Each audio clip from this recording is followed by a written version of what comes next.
Mwalimu. Naam, Petro. Kwa nini enzi yako haukuchagua wanafunzi wa kike? Sikuchagua wanafunzi wa kike kwa sababu wanafunzi wa kike au wanawake ni wachomaji. Oh, wamekuchoma kwenye eneo gani mwalimu? Wamenichoma sana au wanachoma sana, haswa kwenye upande wa muda. Mwalimu. Naam, Petro. Hebu tueleze namna walivyokuchoma wanafunzi. Tulikuwa tuna miadi ya kwenda Galilaya. Ndio. Nilitakiwa nifike 2:00 kamili asubuhi, lakini wanafunzi wangu wamefika 6:00. Wanafunzi wa kike ni wote walikuja 6:00, japo wale wa kiume waliwahi kidogo, lakini si sana.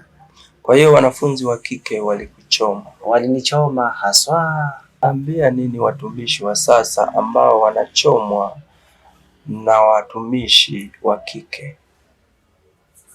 Ninachowaambia wanafunzi, kuweni free katika mambo ya Mungu.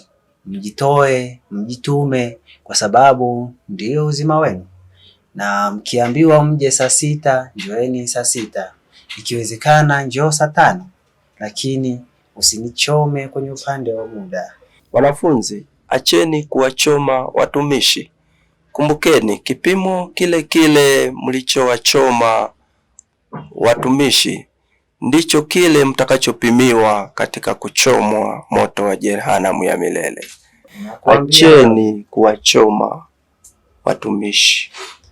Watumishi, wanafunzi, kwa sasa kuweni free, jitumeni, jitoeni kwenye upande wa muda. Ukiambiwa fika 6:00 kanisani, fika 6:00.